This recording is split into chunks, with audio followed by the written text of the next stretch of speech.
ಯಾವ ಥರ ಚಿಕಿತ್ಸೆ ಮಾಡೋದು ಅಂತ ನಾನು ತಿಳಿಸ್ಕೊಡ್ತೇನೆ. ಸೊ ತ್ರಿಸೂತ್ರ ನಮ್ಮ ಆಯುರ್ವೇದದಲ್ಲಿ ಹೇಳಿದ್ದಾರೆ, ಹೇತು ಲಿಂಗ ಔಷಧ ಜ್ಞಾನಂ ಸ್ವಾಸ್ಥಾತುರ ಪರಾಯಣಂ ತ್ರಿಸೂತ್ರಂ ಶಾಶ್ವತಂ ಪುಣ್ಯಂ ಬುದ್ಧೈ ಪಿತಾಮಹ. ಸೊ ಫಸ್ಟ್ ಹೇತು ಅಂದರೆ ಕಾಸು, ಲಿಂಗ ಅಂದರೆ ಎಫೆಕ್ಟು, ಆ್ಯಂಡ್ ಔಷಧ ಅಂದರೆ ಟ್ರೀಟ್ಮೆಂಟ್ ಮ್ಯಾನೇಜ್ಮೆಂಟ್, ಔಷಧಿಗಳು ತಗೊಳ್ಳೋದು. ಸೊ ಫಸ್ಟಿಗೆ ಪೇಷಂಟ್ ಬರೋದು ಲಿಂಗ ಜೊತೆ ಎಫೆಕ್ಟ್, ಎಷ್ಟು ಪಾರ್ಟ್ ಎಫೆಕ್ಟ್ ಆಗಿದೆ.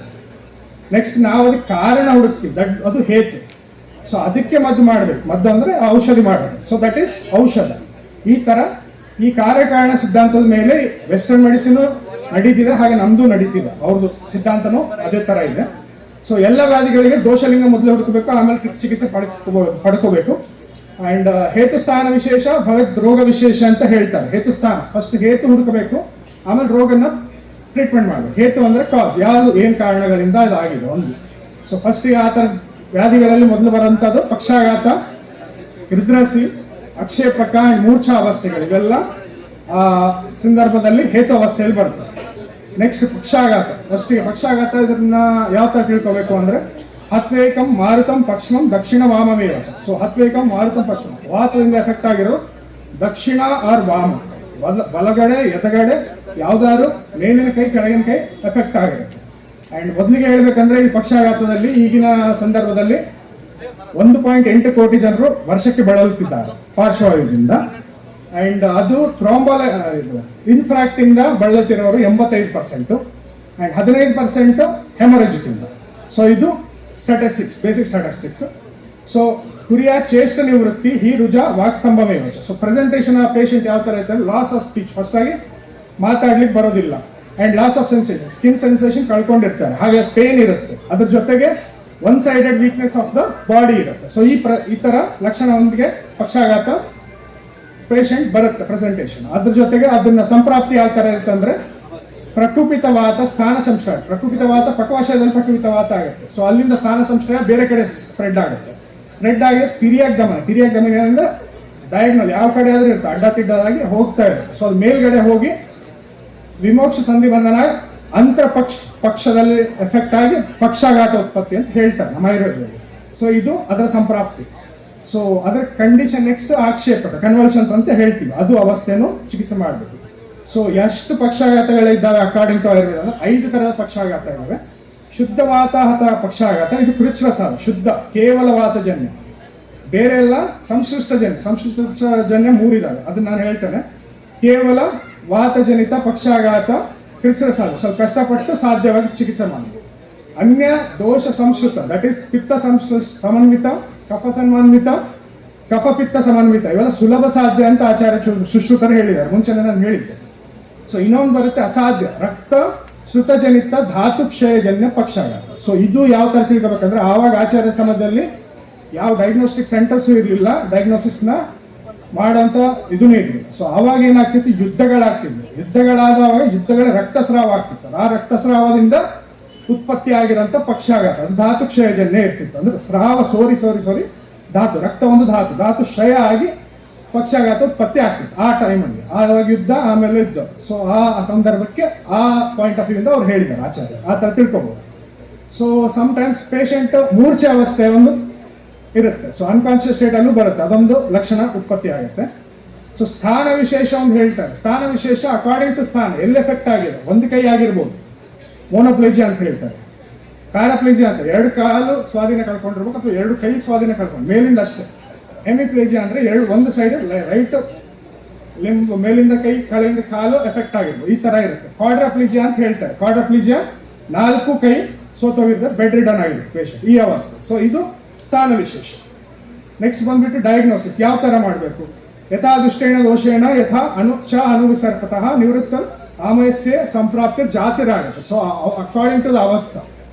ಸೊ ದೋಷ ಪ್ರಕೋಪ ಅವಸ್ಥಾ ಫಸ್ಟ್ ಆಗುತ್ತೆ, ಆಮೇಲೆ ದೋಷ spreads over the all the body, ಎಲ್ಲ ಕಡೆನೂ ಸ್ಪ್ರೆಡ್ ಆಗುತ್ತೆ. ಆಮೇಲೆ ಸ್ಥಾನ ಸಂಶಯ ವಾತದ ಸ್ಥಾನ ಪಕ್ವಾಶಯದಿಂದ ಹೊರಗಡೆ ಬರುತ್ತೆ, ಬೇರೆ ಕಡೆ ಎಲ್ಲ ಸ್ಪ್ರೆಡ್ ಆಗುತ್ತೆ. ಸೊ ಅದು ಇಲ್ಲಿ ಪ್ಯಾಥಾಲಜಿಕಲ್ ಕಂಡೀಷನ್ ಅರ್ಥ ಮಾಡ್ಕೊಂಡು ಸಂಪ್ರಾಪ್ತಿ ಉತ್ಪತ್ತಿ ಆಗುತ್ತೆ. ಸೊ ಇದನ್ನ ಡಯಾಗ್ನೋಸ್ ಮಾಡಬೇಕು. ಒಂದು ಯಾವ ತರ ಅಂದ್ರೆ ವಾತ ಪ್ರಕೋಪಿತ ಅವಸ್ಥೆ ಇದೆ, ಧಾತು ಕ್ಷಯಜನ್ಯ ಅವಸ್ಥೆ ಅಂಡ್ ಮಾರ್ಗಾವರೋಧ ಜನ್ಯ ಅವಸ್ಥೆ, 2 ತರ ಬರುತ್ತೆ. ಅಂಡ್ ಇನ್ನೊಂದು ಬರುತ್ತೆ ಧಾತು ಕ್ಷಯ ಡ್ಯೂ ಟು ಮಾರ್ಗಾವರ, ಇಟ್ ರೆಫರ್ಸ್ ಟು. ಸೊ ಅದರಲ್ಲಿ ಬರುತ್ತೆ ಸೊ ಯಾವ ಥರ ಧಾತುಕ್ಷಯ ಆಗುತ್ತೆ? ರೂಕ್ಷ ಆಹಾರ, ದಿನಾಲು ಒಣಗಿರೋ ಅನ್ನ ಒಣಗಿರೋ ಇದು ತಿನ್ನೋದ್ರಿಂದ, ನಿನ್ನೆ ಇಟ್ಟಿರೋ ಊಟದಿಂದ ಆಗಂತ ಚಾನ್ಸಸ್ ಇರುತ್ತೆ. ಶೀತ, ಫ್ರಿಜ್ಜಲ್ಲಿ ಇಟ್ಟು ತಿನ್ನೋದು ಅಥವಾ ಶೀತವಾಗಿ ಮಾಡ್ಕೊಂಡು ತಿನ್ನೋವಂಥ ಅವಸ್ಥೆ, ಅಥವಾ ಮೊಸರು ಫ್ರೆಶ್ ಆಗಿ ನೀವು ಫ್ರಿಜ್ಜಿನ ತೆಕ್ಕೊಂಡು ತಿನ್ನೋ ಶೀತ, ಅದೂ ಆಗ್ಬೋದು. ವಿರುದ್ಧ ಆಹಾರ, ವಿರುದ್ಧ ಆಹಾರ ಅಂದರೆ ಹಾಲಿಗೆ ನಿಂಬೆಹಣ್ಣು ವಿರುದ್ಧ, ಹಾಕಿದ್ರೆ ಒಡೆದು ಹೋಗುತ್ತೆ. ಅದೇ ಥರ ವಿರುದ್ಧ ಆಹಾರ, ನೀವು ಏನು ತಿಂತೀರೋ ತಿಂದಿದ್ದು ಹೊಟ್ಟೆಗೆ ಹಾಕಿದ್ದು ನೀವು ಅದ್ರ ಜೊತೆ ಮತ್ತೆ ಮಿಕ್ಸ್ ವಿರುದ್ಧ. ಈಗ ಹಾಲಿನ ಜೊತೆಗೆ ನಮ್ದೇನು ಫಿಶ್ ತಿನ್ನೋದು ವಿರುದ್ಧ ಅಂತ ಹೇಳ್ತೀವಿ. ಸೊ ಆ ವಿರುದ್ಧ ಏನಾಗುತ್ತೆ? ಟಾಕ್ಸಿನ್ ಆಗಿ ಕನ್ವರ್ಟ್ ಆಗುತ್ತೆ. ಟಾಕ್ಸಿನ್ ಆಗಿ ಅದು ಒಳಗೆ ಹೋಗಿ ಒಂದು ಕಡೆ ಸೇರ್ಕೊಳ್ಳುತ್ತೆ, ಅಲ್ಲಿಂದ ಅದನ್ನು ಟಾಕ್ಸಿನ್ ಪ್ರೊಡ್ಯೂಸ್ ಮಾಡ್ತಾ ಇದೆ. ಸೊ ಇದು ವಿರುದ್ಧ. ಈ ಥರ ತಿಂದವಾಗ ಇದು ವಾತ ಪ್ರಕೋಪ ಕಾಮನ್ ಆಗಿದೆ. ವಾತ ಪ್ರಕೋಪ ಇನ್ನೊಂದೇನಂದ್ರೆ ದಿನಚರ್ಯ ಋತುಚರ್ಯ ರಾತ್ರಿ ಚರ್ಯದ ಮೇಲೂ ಎಫೆಕ್ಟ್ ಇರುತ್ತೆ. ಯಾರು ರಾತ್ರಿ ಜಾಗರಣೆ ಮಾಡ್ತಾರೆ ವಾತ ಪ್ರಕೋಪ ಕಾಮನ್ ಆಗಿರುತ್ತೆ. ಸೊ ಇದು ಅವಸ್ಥೆ. ಮಾರ್ಗ ಅವರೋಧಜನ್ಯ ಯಾವ ಥರ ಇರುತ್ತೆ ಅಂದರೆ ವಾತ ಪ್ರಕೋಪ ಸ್ಥಾನ ಸಂಶಯ ವ್ಯಕ್ತ ಆಫ್ ದ ದೋಷ ಆಗುತ್ತೆ. ಕಫ ಅವರೋಧ, ಪಿತ್ತ ಅವರೋಧ ಅಂದರೆ ಸರ್ವ ಶರೀರಗತ ತೋರಿಸುತ್ತೆ ಲಕ್ಷಣಗಳು. ರಕ್ತ ಅವರೋಧ ಇದ್ರೆ ಲೋಕಲೈಸ್ಡ್ ಆಗಿರುತ್ತೆ, ಬೇರೆ ಎಲ್ಲ ಮಾಂಸ, ಮೇದ, ಅಸ್ಥಿ, ಮಜ್ಜ ಆ್ಯಂಡ್ ಶುಕ್ರ ಆ್ಯಂಡ್ ವಿಡ್ ಅವರುದ್ಧ ಇದ್ರೆ ಆ ಪರ್ಟಿಕ್ಯುಲರ್ ಸ್ಟ್ರೋತಸ್ಗಳಲ್ಲಿ ಅಂದರೆ ಅದರಲ್ಲಿ ಹರಿತಾ ಇರೋ ನ್ಯೂಟ್ರಿಷನ್ ಇಂದ ಆ ಜಾಗದಲ್ಲಿ ಇದಾಗುತ್ತೆ, ಎಫೆಕ್ಟ್ ಆಗುತ್ತೆ. ಸೊ ಸ್ಥಾನ ಸಂಶಯ ಎಲ್ಲೆಲ್ಲ ಆಗುತ್ತೆ? ಆಮಾಶಯಗತ, ಪಕ್ವಾಶಯಗತ, ಸಂಧಿಗತ, ಕೋಷ್ಠಗತ, ತ್ವಗ್ಗತ, ರಕ್ತಗತ, ಸ್ನಾಯುಗತ ಆ್ಯಂಡ್ ಮಾಂಸಗತ, ಇವೆಲ್ಲ ಸ್ಥಾನಗಳಲ್ಲಿ ಇದನ್ನ ಎಫೆಕ್ಟ್ ಆಗುತ್ತೆ. ಸೊ ಚ ಅಂತ ಹೇಳಿದಾಗ ಒಂದು ಅವಸ್ಥೆ ಬರುತ್ತೆ. ಫಸ್ಟಿಗೆ ಆವರಣ ಹೆಚ್ಚಿರುತ್ತೆ, ಧಾತು ಕ್ಷಯ ಕಮ್ಮಿ ಇರುತ್ತೆ. ನೆಕ್ಸ್ಟ್ ಹೋಗ್ತಾ ಹೋಗ್ತಾ ಕಾಲನೇ ಆನ್ಸರ್ ಅದಕ್ಕೆ, ಆಟೋಮೆಟಿಕ್ ಆಮಪಾಚನ ಆಗ್ಲಿಕ್ಕೆ. ಸೊ ಆಮಪಾಚನ ಆಗ್ಲಿಕ್ಕೆ ಕಾಲನೇ ಆನ್ಸರ್ ಅಂದವಾಗ ಮೆಡಿಸಿನ್ ಕೊಟ್ಟಾಗ ಆಮಪಾಚನ ಆಗುತ್ತೆ. ಮೆಡಿಸಿನ್ ಕೊಡದೇ ಇದ್ರೂ ಕಾಲ ಆಟೋಮೆಟಿಕ್ಲಿ ಡೈಜೆಸ್ಟ್ ಮಾಡುತ್ತೆ. ಸೊ ಅವಾಗ ಆವರಣ ಕೆಳಗೆ ಬರುತ್ತೆ, ಧಾತು ಕ್ಷಯ ಮೇಲೆ ಹೋಗುತ್ತೆ. ಧಾತು ಕ್ಷಯನ ಯಾವ ಥರ ತಿಳ್ಕೊಬೇಕಂದ್ರೆ ಸ್ಟೌಟ್ ಮಸಲ್ಸ್, ದಪ್ಪ ಇರೋ ಮಸಲ್ಸ್, ಅವು ಆಟೋಮೆಟಿಕ್ ಸ್ವಲ್ಪ ದಿವಸದಲ್ಲಿ 6 ತಿಂಗಳು 1 ವರ್ಷದಲ್ಲಿ ಕ್ಷಯ ಆಗಕ್ಕೆ ಬರುತ್ತೆ, ಕಮ್ಮಿ ಆಗುತ್ತೆ, ಸ್ಟೌಟ್ನೆಸ್ ಕಮ್ಮಿ ಆಗ್ತಾ ಹೋಗುತ್ತೆ. ಅದು ಧಾತು ಕ್ಷಯ ಅವಸ್ಥೆ ಅಂತ ತಿಳ್ಕೊಬೇಕು. ಸೊ ರಕ್ತಾವೃತ ಲಕ್ಷಣಗಳು ಒಂದಿಷ್ಟು ಬರ್ತವೆ. ದಾಹ, ಅರತಿ, ರಾಗ, ಶ್ವೇತು, ಸ್ಪರ್ಶದ್ವೇಷ. ದಾಹ ಅಂದ್ರೆ ಉರಿ, ಅರತಿ ಅಂದ್ರೆ ನೋವು, ರಾಗ ರೆಡ್ನೆಸ್ ಆಗಿರುತ್ತೆ ಸರೌಂಡಿಂಗ್, ಶ್ವೇತು ಶೋತ ಸ್ವೆಲ್ಲಿಂಗ್ ಆಗಿರುತ್ತೆ, ಹಾಗೆ ಸ್ಪರ್ಶದ್ವೇಷ ಅಂದ್ರೆ ಟೆಂಡರ್ನೆಸ್, ಮುಟ್ಟಿದ್ರೆ ಮುಟ್ಲಿಕ್ಕೆ ಬಿಡೋದಿಲ್ಲ ಪೇಷಂಟ್, ಆ ಥರ ಅವಸ್ಥೆ. ಇವೆಲ್ಲ ಲಕ್ಷಣಗಳು ರಕ್ತದ. ಸೊ ಅಭಿಘಾತ ಮತ್ತು ಅದರ ಡಿರಂಜಿಂಗ್ ಫ್ಯಾಕ್ಟರ್ಸ್ ಒಂದು ಕಡೆ ರಕ್ತದೃಷ್ಟಿಗೆ ಕಾರಣವಾಗಿರ್ತವೆ. ಹಾಗೆ ರಕ್ತಾವೃತ ಪ್ರಕೋಪಿತ ವ್ರಣಶೋತ ಉತ್ಪತ್ತಿ ಆಗುತ್ತೆ. ಅವು ಎಷ್ಟು ಸ್ಥಾನಗಳಿವೆ? ಅಷ್ಟು ಸ್ಥಾನ. ದಟ್ ಈಸ್ ತ್ವಕ್, ಮಾಂಸ, ಶಿರ, ಸ್ನಾಯು, ಅಸ್ಥಿ, ಸಂಧಿ, ಮರ್ಮ ಅಂಡ್ ಕೋಷ್ಠಾವಸ್ಥೆಯಲ್ಲಿ ಇದು ಪ್ರೆಸೆಂಟ್ ಆಗುತ್ತೆ. ಸೊ ಮದ ಮೂರ್ಛ ಚಿಕಿತ್ಸಾ, ಮದ ಮೂರ್ಛ ಸನ್ಯಾಸ ಅಂಡ್ ಆಕ್ಷೇಪಕ ಚಿಕಿತ್ಸೆಯನ್ನು ಒಂದು ಕಡೆ ಫಿಕ್ಸ್ ಆಗಿ ನಾವು ಇದನ್ನ ಮಾಡ್ಬೋದು. ಅದನ್ನ ಒಂದು ಸುಶ್ರುತ ಅವರು ಎಕ್ಸ್ಪ್ಲೇನ್ ಮಾಡ್ತಾರೆ ಆಚಾರ್ಯರು. ದೋಷ ಜ ಮರ್ಮಾಭಿಘಾತ ಜನ್ಯ ಪಕ್ಷಾಘಾತ ಅಂತ ಒಂದು ಅವಸ್ಥೆ ಹೇಳ್ತಾರೆ, ರಕ್ತಜನ್ಯ ಉತ್ಪತ್ತಿ ಆಗಿರುತ್ತೆ. ಸೊ ಅದಕ್ಕೆ ಕಾರಣ ಒಂದು ಪ್ರಾಣವಾಯು, ವ್ಯಾನವಾಯು. ಮತ್ತೆ ಟ್ರೀಟ್ಮೆಂಟ್ ಪ್ರೋಟೋಕಾಲ್ ಬಂದ್ಬಿಟ್ಟು ಪಕ್ಷಾಘಾತ ಸ್ವೇದನಂ ಸ್ನೇಹ ಸಂಯುಕ್ತಂ ಪಕ್ಷಾಘಾತ ವಿರೇಚನ. ಫಸ್ಟ್ ಸ್ನೇಹನ ಮಾಡಬೇಕು, ಬಾಹ್ಯ ಆಗಲಿ ಅಭ್ಯಂತರ ಆಗಲಿ ಸ್ವಲ್ಪ ಸ್ನೇಹನ ಮಾಡಬೇಕು, ಸ್ವೇದನ ಮಾಡಬೇಕು. ಸ್ನೇಹನಂ ಸ್ನೇಹ ಸಂಯುಕ್ತಂ ಪಕ್ಷಾಘಾತ ವಿರೇಚನಂ, ಇದು ಚರಕರ್ ಹೇಳ್ತಾರೆ, ಸ್ವೇದನ ಫಸ್ಟ್ ಹೇಳ್ತಾರೆ. ವಾಗ್ಭಟಾಚಾರ್ಯರು ಫಸ್ಟ್ ಸ್ನೇಹನಂ ಸ್ನೇಹ ಸಂಯುಕ್ತಂ, ಸ್ನೇಹನ ಜೊತೆನೇ ಕೊಡಿ ಅಂತ, ಪಕ್ಷಾಘಾತಿತ್ತು ವಿರೇಚನ. ಸೊ ಸ್ವೇದನ ಫಸ್ಟ್ ಮಾಡಿ ಆಮೇಲೆ ಸ್ನೇಹನ ಮಾಡಿ ವಿರೇಚನ ಅಂದ್ರೆ ನಮ್ಮ ಕ್ಲಾಸಿಕಲ್ ವಿರೇಚನ ಕೊಡೋದಲ್ಲ, ಮೃದು ವಿರೇಚನ, ಕೋಷ್ಠ ಶೋಧನ ತರ ವಿರೇಚನ ಕೊಡಬೇಕು. ಜಸ್ಟ್ ಒಂದು ಏರಂಡ ತೈಲ ಸಾಕು, ಸಿಂಪಲ್ ಆಗಿ ಒಂದು ಏರಂಡ ತೈಲ, ನಿಂಬಾಮೃತ ಏರಂಡ ತೈಲ, ಸಿಂಪಲ್ ಆಗಿರೋಂಥ ಮದ್ದುಗಳು ಎಲ್ಲ ಈಸಿಯಾಗಿ ಅವೈಲೇಬಲ್ ಇರೋಂಥದ್ದು, ಇವುದರಿಂದ ಕೊಡಬೇಕು. ಇವೆಲ್ಲ ಚಿಕಿತ್ಸೆ ಮಾಡಬೇಕು. ಒಂದು ಪ್ರೆಸೆಂಟೇಷನ್ ಯಾವ ಥರ ಇರುತ್ತೆ? ಮದ ಮೂರ್ಛ ಸನ್ಯಾಸ ಯಾವ್ದಾರ ಅವಸ್ಥೆ ಬಂದರೆ, ಆಕ್ಷೇಪಕ ಪಕ್ಷಾಘಾತ ಇದ್ರೆ ಫಸ್ಟ್ ಯಾವ್ದು ಇಂಪಾರ್ಟೆಂಟ್? ಆಕ್ಷೇಪಕನೇ ಫಸ್ಟ್ ಟ್ರೀಟ್ಮೆಂಟ್ ಮಾಡಬೇಕು. ಅದಾದ್ಮೇಲೆ ನೆಕ್ಸ್ಟ್ ಪಕ್ಷಾಘಾತ, ಆಮೇಲೆ ವಾತಾವಸ್ಥೆನ ಕರೆಕ್ಷನ್ ಮಾಡಬೇಕು. ಸೊ ಇದನ್ನ ಪ್ರೋಟೋಕಾಲ್ ಆಗಿ ಕಾಣಿಸ್ತೀವಿ. ಸೊ ಫಸ್ಟಿಗೆ ನಾವು ಮಾಡೋಂಥ ಪ್ರೋಟೋಕಾಲ್ ಏನಿದೆ ಅಂದರೆ, ಆಚಾರ್ಯರು ಮುಂಚೆನೇ ಹೇಳಿದ್ದಾರೆ, ತೀಕ್ಷ್ಣ ವಮನ ಫಸ್ಟ್ ಮಾಡಿ ಪಕ್ಷಾಘಾತ ಅವಸ್ಥೆಯಲ್ಲಿ ಬಂದಾಗ. ಇದು ನಾನು ಸ್ಪೆಸಿಫಿಕ್ಲಿ ಹೈಲೈಟ್ ಮಾಡ್ತಿರೋ ಟ್ರೀಟ್ಮೆಂಟು ಇಸ್ಕೇಮಿಕ್ ಅಂದರೆ ಇನ್ಫ್ರಾಕ್ಟ್ ಆರ್ ಇಸ್ಕೇಮಿಕ್ ಕಂಡೀಷನ್. ಈ ಕಂಡೀಷನ್ ಅಲ್ಲಿ ಬೆನಿಫಿಟ್ ಆಗುತ್ತೆ. ಸೊ ತೀಕ್ಷ್ಣ ವಮನ, ತೀಕ್ಷ್ಣ ನಸ್ಯ, ದಟ್ ಈಸ್ ತೀಕ್ಷ್ಣ ನಸ್ಯ ಅಂದ್ರೆ ಶಿರೋವಿರೇಚನ ಅಂತ ಹೇಳ್ತಾರೆ ಆಚಾರ್ಯ ಸುಶ್ರುತರು. ಸೊ ಇದು ಅಭಿಕ್ಷಣಂ, ಅವರೊಂದು ವರ್ಡ್ ಹೇಳ್ತಾರೆ, ಅಭಿಕ್ಷಣಂ ಅಂದ್ರೆ ರಿಪೀಟೆಡ್ಲಿ ಮಾಡ್ಬೇಕಂದ್ರೆ ಎಷ್ಟು ಸರಿ ಮಾಡಬೇಕು. ಸೊ ಟ್ರೀಟ್ಮೆಂಟ್ ಪ್ರಿನ್ಸಿಪಲ್ಸ್ ಅಲ್ಲಿ ಯಥಾಕಾಲಂ ಆಕ್ಷೇಪಕನಂ ವಿಧಾನಂ ಉಪಚರೆ. ಆಕ್ಷೇಪಕ ಅವಸ್ಥೆ ಫಸ್ಟ್ ಬಂದರೆ ಆಕ್ಷೇಪಕಕ್ಕೆ ಫಸ್ಟ್ ಚಿಕಿತ್ಸೆ ಕೊಡಿ, ಆಮೇಲೆ ಪಕ್ಷಾಘಾತಕ್ಕೆ ಚಿಕಿತ್ಸೆ ಕೊಡಿ. ಸೊ ಆಕ್ಷೇಪಕ ಚಿಕಿತ್ಸೆ ಯಾವ ಥರ ಕೊಡ್ತೀವಿ ಅಂದರೆ, ತೀಕ್ಷ್ಣ ಅವಪೀಡನ ನಸ್ಯ ಕೊಡ್ತೀವಿ, ಅದು ಯಾವ ಪರ್ಪಸ್ ಸಲುವಾಗಿ? ಶಿರೋಶೋಧನ ಪರ್ಪಸ್. ಶಿರೋಶೋಧನ ಅಂತ, ಶಿರೋ ಅವರೋಧ ಆಗಿರುತ್ತೆ, ಬ್ಲಾಕ್ ಇಂದ ಇಸ್ಕೆಮಿಕ್ ಇಂದ ಬ್ಲಾಕ್ ಆಗುತ್ತೆ, ರಕ್ತನಾಳಗಳ ಒಳಗಡೆನೆ ಬ್ಲಾಕ್ ಆಗಿರುತ್ತೆ, ಅದು ಶೋಧನ ಆಗಕ್ಕೆ ಇದು ರೀಚ್ ಆಗುತ್ತೆ. ಸೊ ಯಾವ ತರ ಮಾಡ್ತೀವಿ? ಆಕ್ಷೇಪಕ ಅವಸ್ಥೆಯಲ್ಲಿ ಅಚ್ಚ ಸರ್ಪಿಪಾನ ಒಂದು ರೆಫರೆನ್ಸ್ ಹೇಳಿದೆ. ಅಚ್ಚ ಸರ್ಪಿಪಾನ ಅಂದ್ರೆ ಕೇವಲ ತುಪ್ಪವನ್ನು ಕುಡಿಬೋದು, ಮನೆಯಲ್ಲಿದ್ದು ತುಪ್ಪನೇ, ಬಟ್ ಕರಗಿಸಿ ಅದನ್ನ ಅಹೋರಾತ್ರಿ ಒಂದು ದಿನ 8 ಯಾಮಕಾಲ ಹೇಳ್ತಾರೆ, 24 ತಾಸಿಗೆ ಎಷ್ಟು ಕ್ವಾಂಟಿಟಿ ಬೇಕಾಗುತ್ತೆ. ನಾವು ಒಂದು 300 ಇಂದ 400 ml ಕೊಡ್ತೀವಿ. ಸೊ ಅದು ಕೊಟ್ಟಾಗ 8 ಯಾಮ, ಒಂದು ಯಾಮ ಅಂದ್ರೆ 3 ತಾಸು, ಸೊ 8 ಮುಟ್ಲೆ 24 ತಾಸು. ಸೊ 24 ತಾಸಿಗೆ 400 ml, 300 ಇಂದ 400 ml ಕೊಟ್ಟಿರ್ತೀವಿ. ಸೊ ಅದು ಏನ್ ಮಾಡುತ್ತೆ ಬೆನಿಫಿಟ್ ಅಂದ್ರೆ ವಾತನ ತಡೆಗಟ್ಟುತ್ತೆ, ಬೇರೆ ಕಡೆ ಸಂಚರಿಸುತ್ತೆ. ಸ್ಪ್ರೆಡ್ ಅಂತ ನಾನು ಮುಂಚೆ ಹೇಳಿದ್ದೆ, ಆ ಸ್ಪ್ರೆಡ್ ನ ತಡಿ. ನೆಕ್ಸ್ಟ್ ಬಂದ್ಬಿಟ್ಟು ಪ್ರೋಟೋಕಾಲ್ ಆಫ್ ದ ಟ್ರೀಟ್ಮೆಂಟ್ ಏನಿದೆ? ಪರಿಷೇಕ, ಅಭ್ಯಂಗ, ಅವಗಾಹ, ಪಾನ, ಭೋಜನ, ಅನುವಾಸನ, ನಸ್ಯ, ಕಷಾಯ, ಶೀತ. ಸೊ ಅದಕ್ಕೆ ಬಿಟ್ಟು ಮತ್ತೆ ಶುದ್ಧವಾತ, ಮುಂಚೆ ನಾವು ಡಿಸ್ಕಸ್ ಮಾಡಿದ್ವಿ. ಶುದ್ಧವಾತದಲ್ಲಿ ಎಷ್ಟು ದಿವಸ ಚಿಕಿತ್ಸೆ ಮಾಡಬೇಕು? 10 ದಿವಸ ಫಸ್ಟ್ಗೆ ಚಿಕಿತ್ಸೆ ಮಾಡಬೇಕು. ಕಫಪಿತ್ತ ಸಂಶ್ಲಿಷ್ಟ ಇದ್ರೆ ಅಕಾರ್ಡಿಂಗ್ಲಿ ಚಿಕಿತ್ಸೆ ಮಾಡಬೇಕು. ಮಿನಿಮಮ್ 10 ದಿವಸ ಚಿಕಿತ್ಸೆ ಮಾಡಿದ ಮೇಲೆ ಅದಕ್ಕೊಂದು ರಿಸಲ್ಟ್ ಬರುತ್ತೆ. ಸೊ ಜಜ್ಜಟಾಚಾರ್ಯರು ಅದರಲ್ಲಿ ಒಂದು ಹೇಳಿದ್ದಾರೆ, ಸುಶ್ರುತದ ಕಮೆಂಟ್ರಿ ಜಜ್ಜಟಾಚಾರ್ಯ ಅವರು ವಾತರಕ್ತದ ಟ್ರೀಟ್ಮೆಂಟ್ ತರ ಚಿಕಿತ್ಸೆ ಮಾಡಿ ಇದರಲ್ಲಿ ಅಂತ ಹೇಳಿದ್ದಾರೆ. ಪಿತ್ತ ಸಂಶ್ಲಿಷ್ಟ ಇದ್ರೆ ಪಿತ್ತಜ ವಾತರಕ್ತ ಚಿಕಿತ್ಸೆ ಮಾಡಿ, ಕಫ ಸಂಶ್ಲಿಷ್ಟ, ಕಫ ಜೊತೆ ಅನುಬಂಧಿ ಇದ್ರೆ ಕಫ ವಾತರಕ್ತ ಚಿಕಿತ್ಸೆ ಮಾಡಿ, ಕಫಜನ್ಯ ವಾತರಕ್ತ ಚಿಕಿತ್ಸೆ ಮಾಡಿ, ಪಿತ್ತಜ ವಾತರಕ್ತ ಚಿಕಿತ್ಸೆ ಪಿತ್ತಜ ಅವಸ್ಥೆಯಲ್ಲಿ ಮಾಡಿ ಅಂತ ಹೇಳಿದ್ದಾರೆ. ಸೊ ಇದು ಒಂದು ಚಿಕಿತ್ಸೆ ಪದ್ಧತಿ. ಸೊ ಇಷ್ಟೇ ಎಲ್ಲ ಹೇಳಿದ್ಮೇಲೆ ಅದಕ್ಕೊಂದು ಕ್ಲಾರಿಟಿ ಏನಂದ್ರೆ, ಟ್ರೀಟ್ಮೆಂಟ್ ಪಿತ್ತಜ ವಾತರಕ್ತ ಯಾವುದೆಲ್ಲ ಮಾಡಿ. ಫಸ್ಟ್ಗೆ ಶೀತ ಪರಿಷೇಕ, ನೀರು, ಅದರಲ್ಲಿ ಧಾನ್ಯ, ಮುಸ್ತ, ಆಮ್ಲಕ್ಕಿ, ಇವು 3 ಹಾಕಿಬಿಟ್ಟು ರಾತ್ರಿ ಎಲ್ಲ 12 hours ಅದನ್ನ ಇಟ್ಟುಬಿಡ್ಬೇಕು. ಅದು ನೆಕ್ಸ್ಟ್ ಇದೆ ಫಿಲ್ಟರ್ ಮಾಡಿ ಧಾರೆ, ಶೀತ ಪರಿಷೇಕ ಅಂದ್ರೆ ಧಾರೆ, ಶಿರೋಧಾರ ಮಾಡ್ತೀವಲ್ಲ ಅದು ಮಾಡಿ. ಆಮೇಲೆ ಶೀತಲಾಲೇಪ ಅಂದ್ರೆ ಶತದೌತಘೃತ ಅಂತ ತಗೊಂತೀವಿ. ಪಿತ್ತ ಅವಸ್ಥೆ, ಪಿತ್ತದಲ್ಲಿ ವಿಪರೀತ ಚಿಕಿತ್ಸಾ ಆಚಾರ್ಯರು. ವಿಪರೀತ ಅಂದ್ರೆ ಈಗ ಬಿಸಿ ಇದ್ದಾಗ ಮತ್ತೆ ಉರಿತಿದೆ ಅಂದ್ಮೇಲೆ ಉರಿತಿರೋದು, ಹುಣ್ಣ ಮೇಲೆ ಖಾರ ಹಾಕೋದು ಚಿಕಿತ್ಸೆ ಅದನ್ನು ಹೌದು, ಅದಕ್ಕೆ ತಣ್ಣಗೆ ಹಚ್ಚೋದು ಚಿಕಿತ್ಸೆ ಹೌದಾ? ಸೊ ಅದು ವಿಪರೀತ.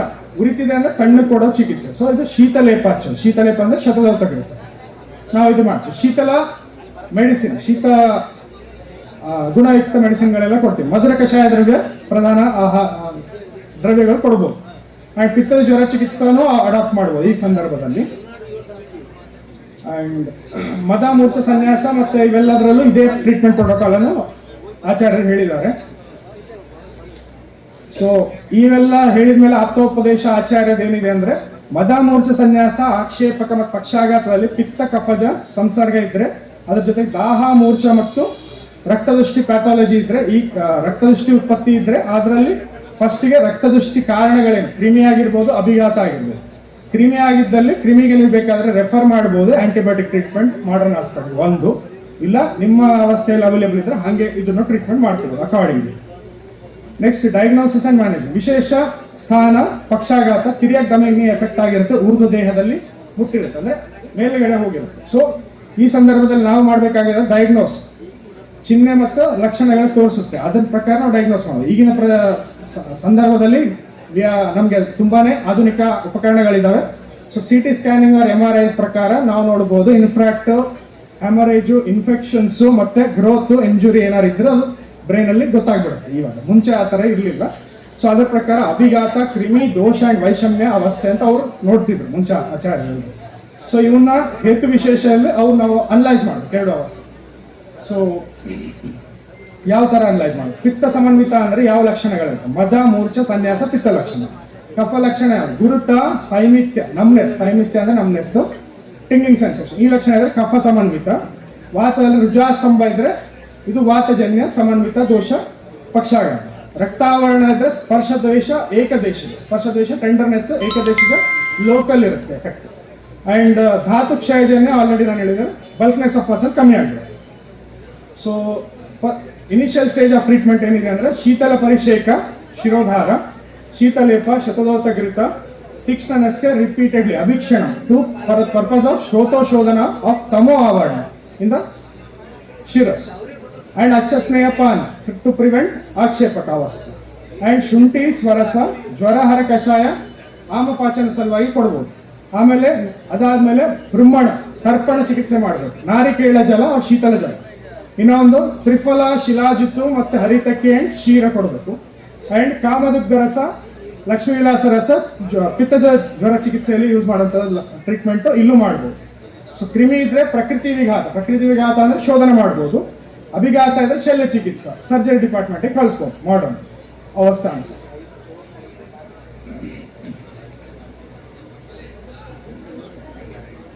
ಸೊ PPT ಇಲ್ಲದೆ ಕಾರಣಕ್ಕೆ ನಾನು ಲ್ಯಾಪ್ಟಾಪಿಂದ ತೋರಿಸಿರೋ ಸಕ್ಸಸ್ಫುಲ್ ಕೇಸ್ ಸ್ಟೋರಿ ಇದೆ. ಸೊ ಫಸ್ಟಿಗೆ ನಾವು ತೀಕ್ಷ್ಣ ನಸ್ಯ ಕೊಟ್ಟಿದ್ದೇವೆ, ಯಾರಿಗೆ ಕಾಣಿಸೋದು ಗೊತ್ತಿಲ್ಲ, ಕಾಣಿಸಿದ್ರೆ ಒಳ್ಳೇದು. ಸೊ ಈ ತೀಕ್ಷ್ಣ ನಸ್ಯ ಪ್ರಯೋಗ ಯಾವ ಥರ ಮಾಡ್ತೀವಿ ಅಂತ ಇದನ್ನ ತೋರಿಸಿದ್ದೀನಿ. ಸೊ ಫಸ್ಟಿಗೆ ತೀಕ್ಷ್ಣ ನಸ್ಯ ಇದು acute stroke patient, 7 days treatment ಬಾಲ್ಕೆ ವೈದ್ಯರಲ್ಲಿ ತಗೊಂಡಿತ್ತು. ಆಮೇಲೆ ನಮ್ಮ ಹಾಸ್ಪಿಟಲ್ ಸಿದ್ದರಾಮೇಶ್ವರ್ಗೆ ಬಂದಿತ್ತು. ಅದಕ್ಕೆ ಆ ಸಂದರ್ಭದಲ್ಲಿ ಅವ್ರಿಗೆ ಫರ್ದರ್ ಪೇಷಂಟ್ಗೆ ಅಡ್ವೈಸ್ ಮಾಡಿದ್ದೆ ನಾವು 6 months to 1 year ಆದಮೇಲೆ ನೀವು ಮೆಡಿಸಿನ್ ಕಂಟಿನ್ಯೂ ಮಾಡಿ ಎಲ್ಲ ಕಮ್ಮಿ ಆಗುತ್ತೆ ಅಂತ ಹೇಳಿದ್ರು. ಬಟ್ ಅವರಿಗೆ ಅದು ಸ್ಯಾಟಿಸ್ಫ್ಯಾಕ್ಷನ್ ಇರಲಿಲ್ಲ, ನಮ್ಮ ಹಾಸ್ಪಿಟಲ್ ಬಂದು ಜಾಯ್ನ್ ಆಗಿದ್ರು. ಸೊ ಆ ಪೇಷಂಟಿಗೆ ನಾವು ಮಾಡ್ತಿರೋ ಚಿಕಿತ್ಸೆ. ಸೊ ನೆಕ್ಸ್ಟ್ ಬಂದಿತ್ತು ಇದು ಸ್ಟಾರ್ಟಿಂಗ್ ಪೇಷಂಟ್ ಹಾರಿಜಾಂಟಲ್ ಸ್ಟ್ರೆಚರ್ ಮೇಲೆ ಬಂದಿದ್ದ ವಿಡಿಯೋ ಮಿಸ್ ಆಗಿದೆ, ಸೊ ಅದಕ್ಕೆ ಕ್ಷಮಿಸ್ಬಿಡಿ. So during after treatment videos available ಇದೆ ಅಷ್ಟೇ. ಸೊ ನಸ್ಯ ಮಾಡಿದ್ದೇವೆ. ಸೊ ನಸ್ಯ ಮಾಡಿದವಾಗಲೇ ಪೇಷಂಟ್ ಸ್ವಲ್ಪ ಮೂವ್ಮೆಂಟ್ ಕಾಣಿಸ್ತಿದೆ, ಎಫೆಕ್ಟೆಡ್ ರೈಟ್ ಸೈಡ್ ಎಫೆಕ್ಟೆಡ್ ಇದೆ patient, right side upper limb, right side lower limb. So next ಅಲ್ಲಿ ಡ್ಯೂರಿಂಗ್ ಟ್ರೀಟ್ಮೆಂಟ್ ಅಲ್ಲಿ ಈ ತರ ಅವಸ್ಥೆ ಇದೆ ಪೇಷಂಟ್. ವಿತ್ ಸಪೋರ್ಟ್ ಅದು ನಡೀತಿದೆ, ಇದು ಫಸ್ಟ್ ಸೆಟ್ ಆಫ್ ಟ್ರೀಟ್ಮೆಂಟ್ ಅಲ್ಲಿ 7 days ಟ್ರೀಟ್ಮೆಂಟ್, ಆಮೇಲೆ ಮತ್ತೊಂದು 14 days ಗ್ಯಾಪ್ ಕೊಡ್ತೀವಿ, ಅದಾದ್ಮೇಲೆ ಮತ್ತೊಂದು. ಸೊ ಇದರಲ್ಲಿ ಪೇಷಂಟ್ ವಿತ್ ಸಪೋರ್ಟ್ ನಡೀತಿದೆ ಆಫ್ಟರ್ 3 to 4 days ಆದ್ಮೇಲೆ. ಇದು 7 days ಅಕ್ಯೂಟ್ ಕಂಡೀಷನ್ ಇರೋದ್ರಿಂದ ನಾವು ಅದಕ್ಕೆ ಗುಣಪಡಿಸೋದು. ಲೇಟ್ ಆಗಿ ಬಂದ್ರೆ ಸ್ವಲ್ಪ ಕಂಡೀಷನ್ ಡಿಫಿಕಲ್ಟ್ ಇರುತ್ತೆ, ಪ್ರಿಚರ ಸಾಧ್ಯ ಅಂತ ಹೇಳ್ತೀವಿ, ಸ್ವಲ್ಪ ಆ ಥರ ಅವಸ್ಥೆ ಆಗುತ್ತೆ. ನೆಕ್ಸ್ಟ್ ಬಂದ್ಬಿಟ್ಟು ಇನ್ನೊಂದು ಆಫ್ಟರ್ ಟ್ರೀಟ್ಮೆಂಟ್ ಅವಸ್ಥೆ ವಿದೌಟ್ ಸಪೋರ್ಟ್ ಪೇಷಂಟ್ ನಡೀತಿದೆ.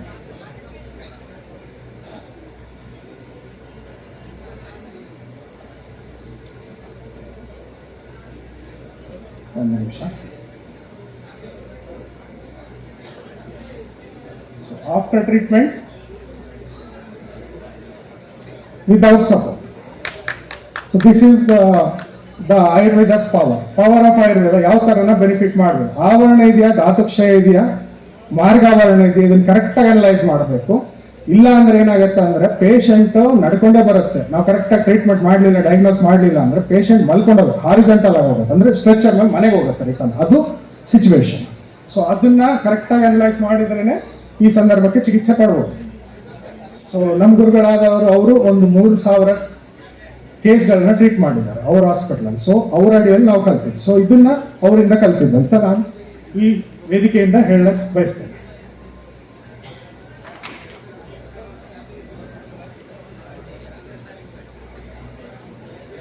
ಸೊ ಅದಾದ್ಮೇಲೆ ಒಂದ್ಸರ್ತಿ ಪ್ರಜ್ಞೆ ಬರುತ್ತೆ ಪೇಷಂಟ್ಗೆ, ಆಕ್ಷೇಪ ವ್ಯವಸ್ಥೆ ಅಂದ್ರೆ ಪ್ರಜ್ಞೆ ಬರುತ್ತೆ. ಪ್ರಜ್ಞೆ ಬಂದ್ಮೇಲೆ ಲಘು ಪಥ್ಯ ಆಹಾರ ಜೀರ್ಣಗೃತ ಕೊಡಬೇಕು, ಇದು ಒಂದು ಪದ್ಧತಿ. ನೆಕ್ಸ್ಟ್ ಅದಾದ್ಮೇಲೆ ಮೂರ್ಛೆ ಅವಸ್ಥೆಯಲ್ಲಿದ್ರೆ ಮೂರ್ಛೆ ಚಿಕಿತ್ಸೆ ಮಾಡಬೇಕು, ಅದು ಸೇಮ್ ಪ್ರೋಟೋಕಾಲ್ ಫಾಲೋ ಮಾಡಬೇಕು. ಬಟ್ ಒಂದು ಅವಸ್ಥೆ ಏನಿದೆ, ಪಿತ್ತ ಶಮನ ಪರ್ಪಸ್ ಒಂದು, ಅಂಡ್ ಕಫಹರ ಆಮಪಾಚನ ಪರ್ಪಸ್, ವಮನ ವಿರೇಚನ, ಮೃದು ಶೋಧನ. ವಮನ ವಿರೇಚನ ಅಂದ್ರೆ ವಾಂತಿ ಮಾಡಿಸೋದು, ಒಂದೇ ದಿವಸ ಸತ್ಯ ವಮನ ಅಂತ ಹೇಳ್ತೀವಿ, ಅದು ಮಾಡಿಸ್ಬೋದು. ಬಟ್ ಮೃದು ದ್ರವ್ಯಗಳಿಂದ ಮಾಡಿಸ್ಬೇಕು. ಫಸ್ಟ್ ಮೃದು ದ್ರವ್ಯಗಳಿಂದ ಮಾಡಿಸಿದಾಗ ಬೆನಿಫಿಟ್ ಜಾಸ್ತಿ ಆಗುತ್ತೆ, ಅದು ಮಾಡಬೇಕು. ಬಸ್ತಿ ನಸ್ಯ ಇವೆಲ್ಲ ವಮನ ವಿರೇಚನ ಮಾಡಿ ಒಂದಿಷ್ಟು ದಿವಸ ಗ್ಯಾಪ್ ಕೊಟ್ಟು ಮತ್ತೆ ಬಸ್ತಿ ಒಂದು ಪ್ರೋಟೋಕಾಲ್ ಇದೆ, ಅದು 8 ದಿವಸದ ಮಾಡ್ಬೋದು, 16 ದಿವಸದ ಮಾಡ್ಬೋದು, 30 ದಿವಸದ ಮಾಡ್ಬೋದು, according to convenience of the patient and our economic status. ಅದನ್ನ ಮಾಡಿ ಮುಗಿಸ್ಬೋದು. ಸೊ ಅದಾದ್ಮೇಲೆ ನಾವು ಸ್ಟಾರ್ಟಿಂಗ್ ನಮ್ಮಲ್ಲಿ ಪಾರಂಪರಿಕ ವೈದ್ಯರಾಗ್ಲಿ, ನಮ್ಮವರಾಗ್ಲಿ, ನಾವು ಪಂಚಕರ್ಮ ಸೆಂಟರ್ ತೆಕ್ಕೊಂಡವರಾಗ್ಲಿ, ನಂದು ಒಂದು ಪಂಚಕರ್ಮ ಸೆಂಟರ್. ಸೊ ಹಾಗಾಗಿ ಅಲ್ಲಿ ಮಾಡೋದೇನೋ ಫಸ್ಟಿಗೆ ಅಭ್ಯಂಗ ಮಾಡುತ್ತೆ, ಅದು ತಪ್ಪು. ಪಕ್ಷಾಘಾತದಲ್ಲಿ ಅಭ್ಯಂಗ ಫಸ್ಟ್ ಮಾಡೋದೇ ಇಲ್ಲ. ಯಾವಾಗ ಒಂದ್ಸರ್ತಿ ಪೇಷಂಟ್ ಸ್ಟೆಬಿಲೈಸ್ ಆಯ್ತು ಅವಾಗ ಪಕ್ಷಾಘಾತದಲ್ಲಿ ಅವಾಗ ಅಭ್ಯಂಗ ಸ್ವೇಗ, ಆಮೇಲೆ ಬ್ರಹ್ಮಣ ಚಿಕಿತ್ಸೆ, ಆಮೇಲೆ ವಾತಾಹಾರ ಚಿಕಿತ್ಸೆ ಮಾಡಿ ಅದು ಪೇಷಂಟ್ ರಿಕವರಿ ಆಗ್ಲಿಕ್ಕೆ 3 to 4 months ಬೇಕಾಗುತ್ತೆ ಮಿನಿಮಮ್. ಸೊ ಟು ಕನ್ಕ್ಲೂಡ್, ದೋಷ ವಿಕಲ್ಪ ಅಂದರೆ ದೋಷಾನುಸಾರ ಚಿಕಿತ್ಸೆ ಮಾಡಬೇಕು, ಅವಸ್ಥಾ ವಿಶೇಷಾನುಸಾರ ಚಿಕಿತ್ಸೆ ಮಾಡಬೇಕು ಒಂದು. ಆ್ಯಂಡ್ ಆಫ್ಟರ್ ದೋಷ ವಿಕಲ್ಪ ಚೇಂಜಸ್ ಮಾಡ್ಬೋದು ಮೆಡಿಸಿನಲ್ಲಿ, ಅದಕ್ಕೆಲ್ಲ ಫ್ರೀ ಹ್ಯಾಂಡ್ ಬಿಟ್ಟಿದ್ದಾರೆ ಆಚಾರ್ಯರು. So maximum benefit will be serve. ನಾನೀಗ ಪ್ರೆಸೆಂಟ್ಲಿ ಒಂದು 6 ವರ್ಷದಲ್ಲಿ 10 ಕೇಸ್ ಮಾಡಿದ್ದೇನೆ. ಇನ್ನೂ 2 ಹಾಸ್ಪಿಟ್ಲಲ್ಲಿ ಇದೆ. ಒಂದು ಹೆಮರೇಜ್ ಇದೆ ನಮ್ಮ ಹಾಸ್ಪಿಟ್ಲಲ್ಲಿ, ಇವತ್ತಿಗೆ ಅಡ್ಮಿಷನ್ ಆಗಿದೆ, 3 ದಿವಸ ಆಗಿದೆ. ಅದಕ್ಕಿಂತ ಮುಂಚೆನೂ ಇನ್ಫ್ರಾಕ್ಟ್ ತುಂಬಾನೇ ಹ್ಯಾಂಡಲ್ ಮಾಡಿದ್ವಿ. ಹೆಮರೇಜ್ ಇದು ನನ್ನ ಫಸ್ಟ್ ಕೇಸ್, ಈಗ ಅಡ್ಮಿಟೆಡ್ ಇದೆ, ಅದನ್ನ ನಡೆಸ್ತಿದ್ದೇವೆ. ಅದ್ರ ಬೆನಿಫಿಟ್ ಎಷ್ಟಾಗಿದೆ ನೋಡೋಣ, ನೆಕ್ಸ್ಟ್ ಮುಂದೆ ಪ್ರೆಸೆಂಟೇಷನ್ ಬೆಟರ್ ಮಾಡ್ಬೋದು. ನಮ್ದು ಈ ಪ್ರೆಸೆಂಟ್ ಇರೋದಲ್ಲಿ better than the best treatment ನಾವು ಪ್ರೊವೈಡ್ ಮಾಡಬೇಕು, then modern we can suggest to conclude. And utilizing the advanced mechanisms right now presently in the market, that is diagnostics or management equipments, and lastly aushadha, nama aushadha. Okay, so adanna, so to conclude this, satata adhyanam vada parantatra avakalokanam tadvidya acharya seva cha buddhi medakaro gana. So satata adhyana repeated agi ನಾವು study ಮಾಡಬೇಕು. ವಾದ ಪರತ, that is mutual discussion or debate ಮಾಡಬೇಕು. ಪರತಂತ್ರ ಅವಲೋಕನ, ಬೇರೆ disciplines ಅಲ್ಲಿ like ಮಾಡ್ರನ್ನು ಬೇರೆ system ಅಲ್ಲಿ ಏನೇನಿದೆ ಅದನ್ನು ತಿಳ್ಕೋಬೇಕು. ಆ್ಯಂಡ್ ಬುದ್ಧಿ ಆಚಾರ್ಯ ಸೇವಾ ಅಂದರೆ ಆಚಾರ್ಯರ ಸೇವೆ ಅಲ್ಲ, ಆಚಾರ್ಯ ಜೊತೆಗಿದ್ದು ಕಲಿಬೇಕು, ಅದು ಆಚಾರ್ಯ ಸೇವಾ. ಸೊ ಅದನ್ನ ಬುದ್ಧಿ ಮೇಧಾಕರೋತಿಗಾಣ, ಬುದ್ಧಿ ಮೇಧ ಅಂದರೆ memory and your intelligence will improve, ಅದು ಜಾಸ್ತಿ ಆಗುತ್ತೆ ಅವ್ರ ಜೊತೆ ಸೇರಿ ಮಾಡೋದು. ಧನ್ಯವಾದಗಳು ಸರ್. 99-808 15478 ಡಾಕ್ಟರ್ ಶಶಾಂಕ್ ರೆಡ್ಡಿ. ಧನ್ಯವಾದ. ಈ ಗೋಷ್ಠಿಯಲ್ಲಿ ಸಂಪನ್ಮೂಲ ವ್ಯಕ್ತಿಗಳಾಗಿ ಆಗಮಿಸಿ ಸಂಪನ್ಮೂಲವನ್ನು ಹಂಚಿಕೊಂಡಂತಹ ಸನ್ಮಾನ್ಯ ಶ್ರೀ ಶಶಾಂಕ್ ರೆಡ್ಡಿ ಅವರಿಗೆ ಅಭಿಮಾನಪೂರ್ವಕವಾದ ಅಭಿನಂದನೆಗಳನ್ನು ಸಲ್ಲಿಸುತ್ತಾ, ಈ ಪರಿಷತ್ತಿನ ಮೂಲ ಪುರುಷರು ಆದಂತಹ ಸನ್ಮಾನ್ಯ ಶ್ರೀ ಗಾನಂ ಶ್ರೀಕಂಠಯ್ಯನವರು ಈ ಕಾರ್ಯಕ್ರಮದಲ್ಲಿ ಆಗಮಿಸಿದ್ದಾರೆ. ಅವರಿಗೆ ಎಲ್ಲ ಪರಿಷತ್ತಿನ ಪರವಾಗಿ, ಈಗೆಲ್ಲರ ಪರವಾಗಿ ತುಂಬು ಹೃದಯದ ಸ್ವಾಗತ, ಸುಸ್ವಾಗತ. ಮುಂದೆ ಈ ಗೌರವ ಉಪಸ್ಥಿತಿಯನ್ನ ವಹಿಸಿಕೊಂಡಿರತಕ್ಕಂತಹ ಪ್ರೊಫೆಸರ್ ಉಮಾಕಾಂತ ಪಾಟೀಲ್ ಅವರು, ಪ್ರಾಧ್ಯಾಪಕರು, ವೆಂಕಟೇಶ್ವರ ವಿಶ್ವವಿದ್ಯಾಲಯ ನವದೆಹಲಿ. ಸನ್ಮಾನ್ಯರು ತಮ್ಮ ಅನುಭವದ ನುಡಿಗಳನ್ನ ನುಡಿಬೇಕು ಅಂತ ಅಂದ್ಬಿಟ್ಟು ಅವರಲ್ಲಿ ಕೇಳ್ಕೊಳ್ತಾ ಇದ್ದೀನಿ. ಪಾರಂಪರಿಕ ವೈದ್ಯ ಪರಿಷತ್ತಿನ ಫೌಂಡರ್, ಮೆಂಬರ್ ಹಾಗೂ ಘನವೆತ್ತ ಕರ್ನಾಟಕ ಸರ್ಕಾರದ ಕಮಿಷನರ್ ಆಗಿ ರಿಟೈರ್ಡ್ ಆದಂಥ ಶ್ರೀಕಾಂತ್ ಗೌಡ್ರೆ, ಗೋವರ್ಧನ್ ಸಿಂಗ್ ಅವರೇ ಹಾಗೂ ಪರಿಷತ್ತಿನ ಅಧ್ಯಕ್ಷರಾದ ಮಹದೇವನವರೇ, ಕಾರ್ಯದರ್ಶಿಗಳಾದ ಕೃಷ್ಣಮೂರ್ತಿಯವರೇ, ಆಯುಷ್ಮಾನ್ ಇಲಾಖೆಯ ಡಾಕ್ಟರೇಟ್ ಅವರೇ ಹಾಗೂ ಎಲ್ಲ ಉಳಿದ ರಾಂಪುರಿ ಅವರೇ ಹಾಗೂ ಉಳಿದ ಸದಸ್ಯರೇ, ಸುಮಾರು 40 ದಿವಸದಿಂದ 40 ಜನ ಎ ಬಿ ಪಾಟೀಲ್ ಸಾಹೇಬರು ಹಾಗೂ ಜಗನ್ನಾಥ್ ಹೆಬ್ಬಾಳಿ ಅವರ ನೇತೃತ್ವದಲ್ಲಿ 40 ದಿವಸ ಕೆಲಸ ನಡೀತಾ ಇದೆ. 2000 ದೇವತೆಗಳನ್ನು ಬೀದರ್ ನಗರಕ್ಕೆ ಸಜ್ಜಾಗಿ ವೆಲ್ಕಮ್ ಮಾಡಿ ರೆಡಿಯಾಗಿದ್ದಾರೆ. ಆ ಪ್ರಸಂಗ ಮೊನ್ನೆ ಸ್ಟಾರ್ಟ್ ಆಗಿದೆ, 2ನೇ ತಾರೀಕಿಗೆ ಸ್ಟಾರ್ಟ್ ಆಗಿದೆ. ಯಾಕೆ ದೇವರಂತ ಇದೀನಂದ್ರೆ, ನಾವುಗಳು ದೇವ್ರ ಗುಡಿಗೆ ಹೋದ್ರೆ ದೇವರಿಗೆ ಅದರಲ್ಲಿ ಭರವಸೆ, ನಮ್ಮ ಕಾನ್ಫಿಡೆನ್ಸ್ ಇಲ್ಲ. ಅದು ಒಬ್ಬ ರೋಗಿ ಡಾಕ್ಟರ್ ಹತ್ರ ಹೋದಾಗ ಅವ್ರು ದೇವ್ರನ್ನ ತಿಳಿದು ಹೋಗ್ತಾ ಇದ್ದಾರೆ. ಹಾಗಾಗಿ ತಾವು ದೇವ್ರಿಗಿಂತಲೂ ಶ್ರೇಷ್ಠ ಅಂತ ಅನಿಸ್ತಾ ಇದೆ. ಅದರಲ್ಲಿ ಡಾಕ್ಟರ್ ಬಿರಾದರ್ ಮಾತಾಡ್ತಾ ಇದ್ರು, ಈ ಮನುಷ್ಯ ಡಾಕ್ಟರ್ಸು ಹಾಗೂ ಜಾನುವಾರು ಡಾಕ್ಟರ್ಸು. ನಾನಂತೀನಿ 10-20% ಜಾನುವಾರು ಡಾಕ್ಟರ್ಸ್ ಕೂಡ ತಾವು ಔಷಧ ಕೊಡ್ತಾ ಇದ್ರಿ.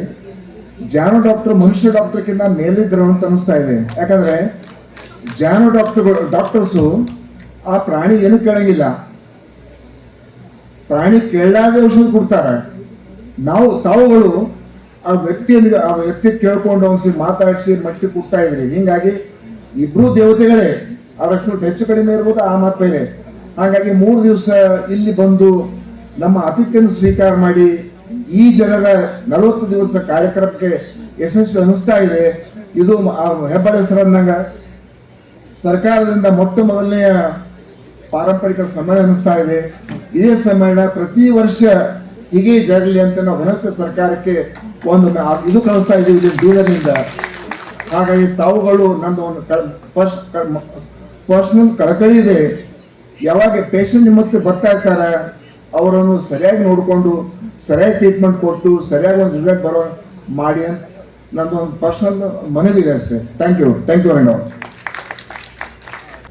ತಮ್ಮ ಅನುಭವದ ನುಡಿಗಳನ್ನು ಹಂಚಿಕೊಂಡಂತಹ ಸನ್ಮಾನ್ಯ ಶ್ರೀ ಉಮಾಕಾಂತ ಪಾಟೀಲ್ ಸರ್ ಅವರಿಗೆ ಈ ಅಭಿಮಾನಪೂರ್ವಕದ ಅಭಿನಂದನೆಗಳನ್ನು ಸಲ್ಲಿಸ್ತಾ ಇದ್ವಿ. ಈ ಪರಿಷತ್ತಿನವರು ಹಾಗೂ ವೇದಿಕೆ ಮೇಲಿರ್ತಕ್ಕಂಥ ಸನ್ಮಾನ್ಯರು ಅವರನ್ನು ಅಭಿಮಾನಿಸಬೇಕಂತ ಕೇಳ್ಕೊಳ್ತಾ ಇದ್ವಿ. ಮುಂದೆ ಸಂವಾದ ಕಾರ್ಯಕ್ರಮ. ವೈದ್ಯರುಗಳೆಲ್ಲರೂ ಸಹ ಸಿದ್ಧರಾಗಿರಬೇಕು. ಉಮಾಕಾಂತ್ ಪಾಟೀಲ್ ಅವರಿಗೆ ಅಭಿಮಾನದ ಅಭಿನಂದನೆಗಳು. ಪ್ರೊಫೆಸರ್ ಜಾನವ್ ಶ್ರೀಕಂಠಯ್ಯನವರು ಹಾಗೂ ಸಮಿತಿಯವರು ಸಹ ಅವರನ್ನು ಅಭಿಮಾನಿಸಬೇಕೆಂದು ಕೇಳ್ಕೊಳ್ತಾ ಇದ್ದೀನಿ.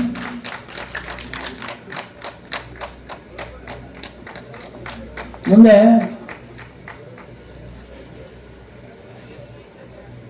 ಸಂವಾದ ಕಾರ್ಯಕ್ರಮ.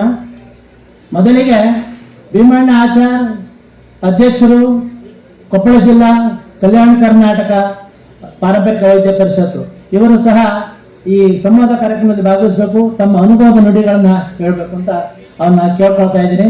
ಸಮಯ 2 ರಿಂದ 3 ನಿಮಿಷಗಳು.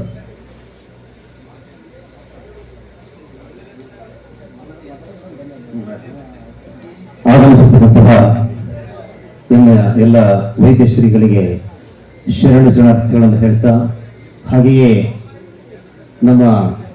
ನಾವು ಎಲ್ಲ ಇದರನ್ನ ಕೂಡಿಸಿರ್ತಕ್ಕಂತಹ ನಮ್ಮ ಡಿ ಆನಂದ್ ಹೇರು ಹಾಗೂ ಕುಮಾರಸ್ವಾಮಿ ಅವರಿಗೆ ಧನ್ಯವಾದಗಳನ್ನು ಸಲ್ಲಿಸುತ್ತಾ, ಎಲ್ಲರೂ ನಮ್ಮ ಹಿರಿಯರು ಭಾಷೆ ಬಂದ ಮೇಲೆ ಔಷಧೋಪಚಾರಿಯನ್ನು ಮಾಡಬೇಕು ಅಂತಕ್ಕಂಥದ್ದನ್ನು ಹೇಳಿದ್ದಾರೆ. ನಾನು ಬರುವುದಕ್ಕಿಂತ ಮುಂಚಿತವಾಗಿ ಏನು ಮಾಡಬೇಕು ಅಂತಕ್ಕಂಥದ್ದನ್ನ ಒಂದು 2 ಮಾತಿನಲ್ಲಿ ಹೇಳಿದ್ದಾರೆ. ಯಾಕಂದ್ರೆ ಹೇಳ್ತೀನಿ, 2-3 ನಿಮಿಷದಲ್ಲೇ ಮುಗಿಸ್ಬೇಕಂತ ಹಿರಿಯರು ಹೇಳಿದ್ದಾರೆ. ಋಷಿ ಮುನಿಗಳು 500-600 ವರ್ಷಗಳು ಬಾಳ್ತಾ ಇದ್ರು. ಮನುಷ್ಯನಿಗೆ ಇರ್ತಕ್ಕಂತಹ ಆಯುಷ್ಯ 150 ವರ್ಷ, ಆದ್ರೆ ಈಗ ಅದು ಬಹಳ ಕಡಿಮೆ ಆಗಿದೆ. ಇದಕ್ಕೆ ಕಾರಣ ಏನು ಅಂತಂದ್ರೆ ನಮ್ಮಲ್ಲಿರ್ತಕ್ಕಂಥ ಮಾನಸಿಕ ಒತ್ತಡಕ್ಕೆ ಒಳಗಾಗಿ ಈ ಪಾರ್ಸಿ ಹಾಗೂ ಇಂತಹ ಮಾನಸಿಕ ಕಾಯಿಲೆಗಳಿಗೆ ನಾವು ತುತ್ತಾಗ್ತಿದ್ದೀವಿ. ಆದ್ರಿಂದ ನಾವು ಹೊರಬರಬೇಕು ಅಂತಂದ್ರೆ ಯೋಗಗಳಿಂದ ಬಂದಿರತಕ್ಕಂತಹ ಒಂದೇ ಒಂದು ಸರಳವಾದ ಪ್ರಾಣಾಯಾಮ. ಅದು ಯಾವುದು ಅಂತಂದ್ರೆ ಭ್ರಾಮರಿ ಪ್ರಾಣಾಯಾಮ. ಈ ಭ್ರಾಮರಿ ಪ್ರಾಣಾಯಾಮವನ್ನ ದಿನನಿತ್ಯ ಬೆಳಗ್ಗೆ ಒಂದು 5 ನಿಮಿಷ ಸೂರ್ಯೋದಯಕ್ಕಿಂತ ಪೂರ್ವದಲ್ಲಿ ಮಾಡಿದರೆ ವಾಂಚೆಯಿಂದ ನಾವು ಪಾರಾಗಬಹುದು. ಹಾಗೂ ದಿನನಿತ್ಯ 24 ನಿಮಿಷಗಳ ಧ್ಯಾನವನ್ನು ಸಹಿತ ನಾವು ಮಾಡಬೇಕಾಗುತ್ತೆ. ಇದು ಇಂದ್ರಿಯಗಳಿಂದ ಬಂದಿರತಕ್ಕಂತಹ ಒಂದು ತಂತ್ರ. ಇದನ್ನು ನಾವು ಮಾಡ್ತಾ ಹೋದ್ರೆ ಪಾಲಿಸಿರ್ತಕ್ಕಂಥದ್ದೇ ಜೀವನದಲ್ಲಿ ಬರುವುದಿಲ್ಲ. ಆಮೇಲೆ ಇದಕ್ಕಿರ್ತಕ್ಕಂಥ ಒಂದು ಔಷಧೋಪಚಾರವನ್ನ ಇದು ಬರುವುದಕ್ಕಿಂತ ಮುಂಚಿತವಾಗಿ ಮಾಡ್ತಕ್ಕಂಥ ಒಂದು ಔಷಧಿ. ದಿನನಿತ್ಯ ಊಟದಲ್ಲಿ ಬೆಳಗ್ಗೆ ಒಂದು 4 ಬೆಳ್ಳುಳ್ಳಿ ತೊಲಕವನ್ನು ನಾವು ತಿಂದ್ರೆ ಜೀವನದಲ್ಲಿ ಪಾಲಿಸಬಹುದಿಲ್ಲ. ಬಂದ ನಂತರ ಏನು ಮಾಡಬೇಕಂತಕ್ಕಂಥದ್ದನ್ನು ಒಂದು ಔಷಧಿ ಹೇಳ್ತೀನಿ. 200 ಗ್ರಾಂ ಉದ್ದು ಹಾಗೂ 50 ಗ್ರಾಂ ಮೆಣಸು ಹಾಗೂ 50 ಗ್ರಾಂ ಹಳದೆಕಾಯಿಯನ್ನ ಸಣ್ಣಾಗಿ ಕುಟ್ಟಿ ಚೂರ್ಣವನ್ನು ಮಾಡಬೇಕು. ಆ ಚೂರ್ಣವನ್ನ ಒಂದು 6 ತಿಂಗಳು ತೆಗೆದುಕೊಳ್ಬೇಕು.